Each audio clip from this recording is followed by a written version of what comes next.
စိတ်ချမ်းသာမှုဆိုတာအမှန်တမ်းအရေးကြီးတယ်ပစ္စည်းဥစ္စာချမ်းသာတိုင်းစိတ်ချမ်းသာတယ်လို့မအောင်မေ့လိမ့်နဲ့ပစ္စည်းဥစ္စာချမ်းသာပြီးစိတ်ဆင်းရဲနေတဲ့ပုဂ္ဂိုလ်တွေလောကမှာအများကြီးပဲပစ္စည်းချမ်းသာတာစိတ်ချမ်းသာတာနဲ့တခြားစီပဲเนาะလူတွေမှာပူမှုတွေနဲ့နေကြတယ်တောကเนาะစိတ်ချမ်းသာတဲ့လူကလည်းတောကတွေပိုးတယ်ပစ္စည်းဥစ္စာအတွက်တောကဖြစ်တယ်เนาะ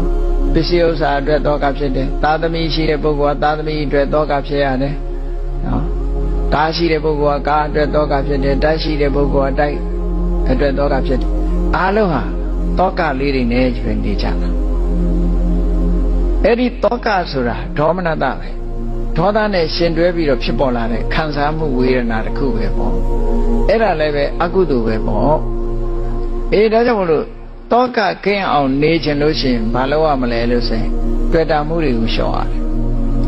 တွေ့တာမှုရှိလေလေတောကကြီးလေလေတွေ့တာမှုကြီးလေလေတောကကြီးလေလေတွေ့တာမှုရှိသူတိုင်းတောကရှိတယ်ရှောင်လွဲလို့မရဘူးတစ်ပင်ရှိရင်တစ်ရိပ်ရှိမှာပဲပေါ့ဘာဖြစ်လို့တော့ဆိုတောကဆိုတာတွေ့တာမှုရဲ့အရေးပဲလေသူကတွေ့တာမှုကိုမဖြောက်ဖဲနဲ့တောကဆိုတာဖြောက်လို့မရဘူးတဲ့နော်